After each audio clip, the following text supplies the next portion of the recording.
Hi, my name is Serena Andrews, and I am an associate marriage and family therapist here at Cancer Support Community.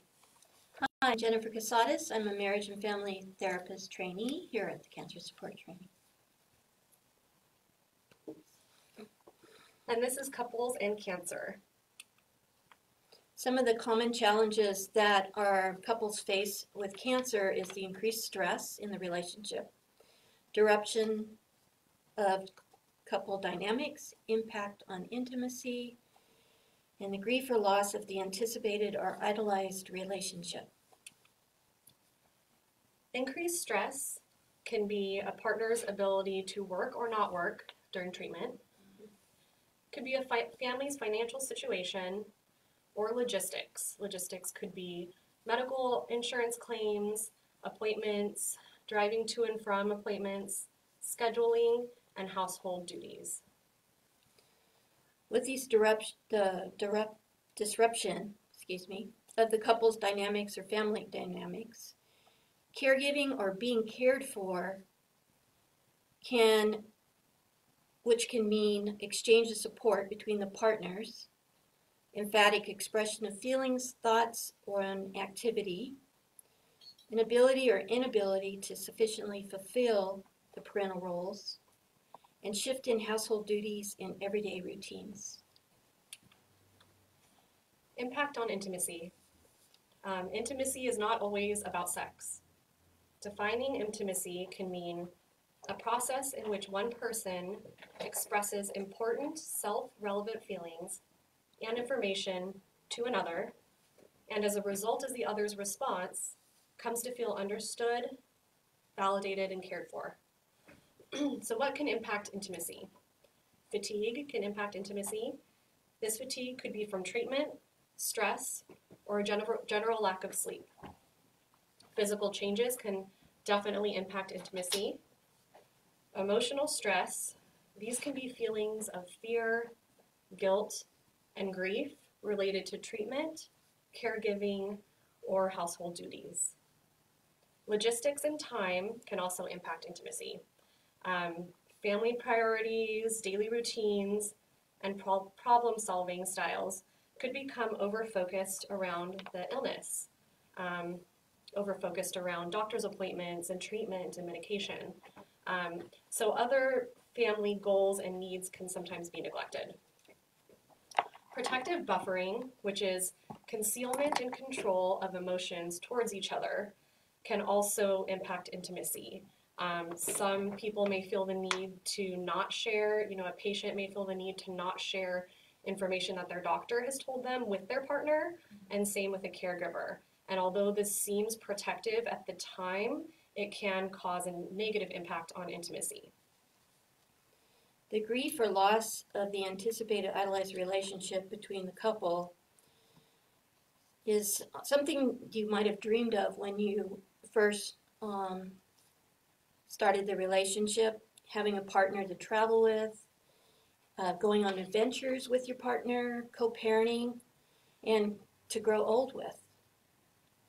A partner who will care for you without experiencing any frustration, grief, or feeling overwhelmed. Having a built-in date to events, holiday parties, and gatherings is something that we all think about when we have a partner. Mm-hmm. Absolutely. So you can often experience grief or feelings of grief or loss when the realization that some of these things may not be possible occurs. The reality of your relationship sometimes may look something like this. Feeling constricted to medical appointments and treatments, having to take on more household responsibility, or giving up your household responsibility for another to take over that you kind of took pride in and ownership in, and now you have to give that up. Having the inability to take care of yourself can definitely impact the relationship, and witnessing the stress that caregiving can have on a partner, and in turn experiencing the stress if you are caregiving. Suffering the loss of social events as a patient, not being able to attend due to treatment, concern of catching an illness while being out in public, and if you're a patient, and if you're attending solo as a caregiver, suffering that grief and loss of not having your partner there with you, having to explain to people why and what that means. Yeah. What can help support the relationship? Support from others, family, friends, community, cancer support community, stress reduction, techniques, communication, and building the intimacy. Support. Sometimes it's difficult to ask for help or accept help from others. Some of the things we've thought of is maybe perhaps write down your list of things you might need. Put it on your phone, put it on a tablet, put it in a planner, and then when someone does offer, all you have to do is pull it from your list and let them know what you need. It could be a meal train, grocery shopping, gas for your car, maybe help with a medical appointment, medication for your partner, or just keeping you company while you're caregiving and supporting you that way. Individual therapy, we offer this here at the Cancer Support Community, and we are happy to make recommendations for outside referrals. Therapy groups, we also have that here at the Cancer Support Community. And we will be starting our couples and cancer group on April 14th, so mark that on your calendar. And making plans to spend quality time with someone other than your partner, a friend, a family member, someone in your church, someone in your community. Absolutely. I think that when it comes to support and asking for help, we often hesitate to tell someone what they can do to help us, and making a list is a great idea because a lot of times when someone asks, they really do want to help, they just don't know what they can do. Yeah. So oftentimes if you give them a suggestion, like, actually, could you pick up our medication? We'll call ahead and have it ready for you. They feel a sense of relief that they can help and be there for you in that moment. It's also really hard too if you're always been an independent person and done things on your own to ask for help. But in these times, people do understand, and it's okay. Absolutely. They want to. Yes. Yeah. Rebalancing family priorities is something that can help support the relationship. This is a time where, we often say this here, it's like a cancer diagnosis can shake up a whole family. It's like turning your world completely upside down. You're not alone in that. You're not alone in that as a caregiver or as a patient or a family member or who. There's new responsibilities that are taken on. There's new roles. Having to give up a prior role could be a possibility, and having to be the person who's kind of managing when you weren't managing before. It could be one partner is now picking up the kids from school where they didn't even really know where their classes were, and having to shift that very dramatically and quickly is common. Right. So taking a look at those family priorities, sitting down, assessing them almost as like a business meeting. I know it sounds strange, but just sitting at the table and saying, okay, actually, I've been doing this for 6 months. Can you take on the grocery shopping because I don't have the capacity to do that now? Or can we enlist your sister or mother to do that? That can be a huge help. Also, stress reduction. Let's go back really quick. So another way to rebalance family priorities would be to give cancer a place in your life. Making it a priority but not the priority can be very helpful. Right.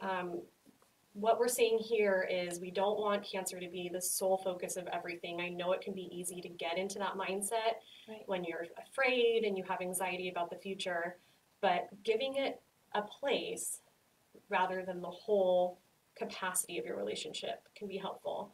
This can give the couple space for cancer-free time together, which sounds like a luxury, but it exists and it can happen.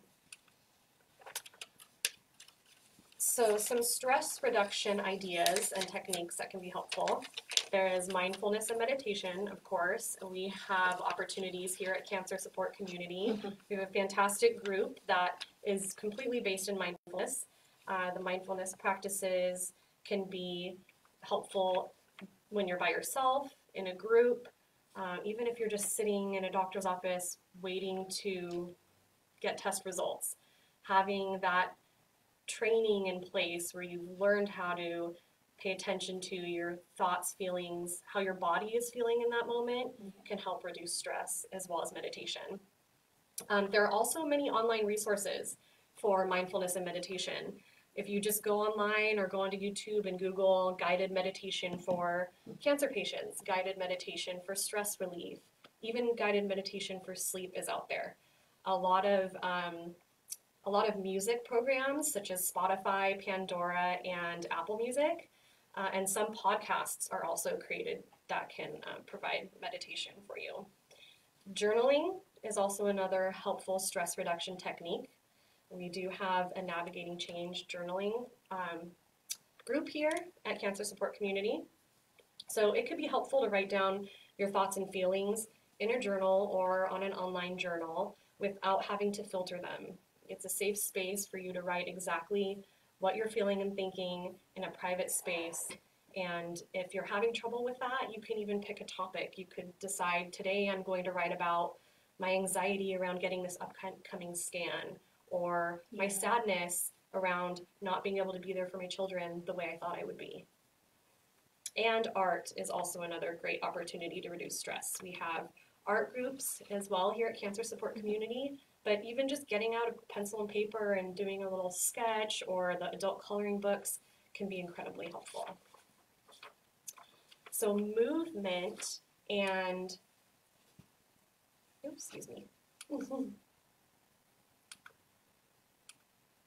movement and or modified movement can be incredibly helpful. Everyone's kind of starting to learn now that stress can be held in the body. And we know that our bodies are being very impacted by not only treatment, but by caregiving and stress. So Tai Chi, yoga, Pilates, drumming, trauma release exercises, and dancing can be very helpful for reducing stress. If you were to do any movement or modified movement, please do check with your doctor to see what kind of movement is appropriate for you at this time and go from there. Your doctor probably has some amazing ideas for stress reduction movement as well. Real important aspect of any relationship is communication, open communication. Schedule time to talk about your cancer-related feelings and fears. Talk about the future plans, preparations that may be necessary at some point. Wills, estate planning, maybe even medical choices. So that at some point, should that need to be put in place, it's already been taken care of. And it takes a little off your partner at that time, which can be, it's going to be very stressful for him should something come to that point. Be mindful of the protective buffering that Serena talked about earlier, and whether it's necessary or not. We all want to protect the people we care about, but when we buffer how we feel, you're closing them off. And you need to keep open communication. Absolutely. I think especially when it comes to a partner, being open in that way is necessary, especially in stressful times. Protective buffering isn't necessarily talking about keeping certain things from children in your family. That's of course the choice of parents, but I think Jennifer has a good point that whether or not the buffering is necessary is something to consider, and even talk about with your partner. What would you like me to share with you? What would you not like me to share with you? And speaking of children, you want to do age appropriate. Young children may not understand as much as maybe an older child. So keep that in mind when you're talking to the child too. Yeah, and that could even move over to household duties. What can you assign to children, and what maybe is not a child's place right now? Maybe involving the child with medication and treatment could give added stress to that child, and while it takes stress off of you, they might not be ready for that, depending on their age. Maybe even bring them to the table, Yeah, you absolutely. know, depending on their age. Mm-hmm. Let them talk about their feelings and fears too.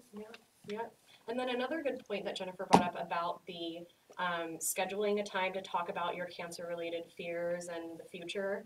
Um, we are here for you with that. If you feel like you need help in communicating with your partner, not only in the group that we're doing, we'll be sharing these topics and discussing it more, but we do have individual counseling, and we're happy to meet with you if we're not estate planners, we're not attorneys, we're not doctors, but we do want to be there for you if you would like to set up an appointment to just kind of feel out those topics. If you have fears about discussing your will or estate, any medical forms that need to be filled out about the future, we can help with that. Yeah. So scheduling a time when you and your partner can focus on topics that are not related to cancer. This is important, and it does need to be scheduled sometimes because it can be difficult to kind of get out of that mindset. You've been running to appointments all day, you've been picking up children or tending to the house. You could also be constantly on the phone with insurance and really feel like you need to speak to your partner about that at the dinner table, but maybe decide every once in a while to just take a half an hour at dinner and not talk about cancer, talk about anything else. So if you need to choose a topic by using a board game, a book, a movie, a current event, maybe not something current that's very stressful or from the news, or a play. Another good idea would be a podcast. A lot of people are listening to podcasts now. You could even do that on a drive, to or from an appointment, or on a trip. There's really no shame in having to choose a topic. This is not uncommon to be a couple and have something completely overwhelm your life. You hear of this happening to couples when they have a new baby or they have children. It becomes their whole life. They're only talking about the child and they're not talking about other things. So it could be similar with cancer. It's a big stressor and it takes up a lot of space. It does. And one of the best ways to release stress is laugh. Go see a comedy play or skit, and then talk about your favorite parts in that skit or the comedy play. What you liked, what you disliked. And maybe find a common ground between the two of you and go see another one that's similar or different. Absolutely. Yeah, there's some great comedy skits on Netflix now. I mean, luckily, one of the positive things about technology is we can basically find anything funny to watch. And even locally, there's some comedy. So look into it and see if there's anything that piques your interest. And the last thing we'd like to bring to everyone's attention is rebuilding intimacy. Finding intimacy in those in-between moments when you're not running to a medical appointment or a treatment or a child's activity. One of the things you can do is reflect on the shared past that you've had together and the positive aspects of your relationship. As we talked about earlier, bring to the table your fears, grief, and concerns. And we suggest that you bring at least one topic of your fear or your feelings, and don't be ashamed to do so. To create intimacy, you have to be able to allow yourself to be vulnerable and to communicate with each other. I know that's hard, but it's necessary. It absolutely is, and maybe agreeing that both people, will bring one or two topics to the table, so that it's not one-sided. Where one person isn't just like pouring their heart out and being vulnerable, and the other person is fearful about speaking. So if you kind of lay those terms out up front, we're each going to bring at least one thing to the table. It can kind of ease some tension there. Some anxiety. Renew ways to look at the relationship. So this is important around intimacy. Once again, intimacy is not just about sex. It's not about sexual intimacy. Intimacy can be found in many ways. And I like to think about the renewing of intimacy as kind of like courting. I know you may have been with your partner for a long time and, it may not feel like courting, but even when it does come to sexual intimacy, this could be a time where you are kind of feeling each other out, what your preferences are, what you're comfortable with at the time, whether it be just cuddling, kissing, even watching a movie. What are you comfortable with? What do you like to watch now that we've had this big shift in our life? Are you comfortable watching the medical drama we used to watch 3 months ago? It may have changed. So keeping an open communication about that can be incredibly important right now and can build intimacy. Being affectionate with each other in ways that are not related to sexual intimacy and aren't necessarily going to lead to anything like that. Knowing that, you know, your partner may want you to hold their hand when you're waiting in the doctor's office, or maybe they don't want to be touched when they're in the doctor's office. These are things to talk about and keep in mind when you're trying to build intimacy. And lastly, talk to your doctor. The healthcare professionals can play a significant role in discussions about what is safe, the physical impacts of treatment on sexual functioning, and can open lines of communication between you and your partner. They can also help you through your cancer journey. Absolutely. Yeah. All right, well, we're just going to pitch our Couples in Cancer group again, which will be starting on Tuesday the 14th of April. So at this time, we are still planning on holding that group. It may be through telehealth. We know that these are kind of uncertain times for everyone right now, and we're so grateful that you joined us. Yes. You don't need both partners to attend this group. You can attend without your partner. We want to welcome you to the group, and the way to attend the group would be to email us or call us. Let us know if you're interested. Just like any other group, we want you to RSVP for this. But like I said, your partner doesn't need to be there, and we are here for you. If you need us during this time of uncertainty, we can do telehealth appointments. If you're interested in joining a new group, give us a call to see if you're appropriate for it. Once again, we're here, and give us a call anytime. Thanks so much. Thank you.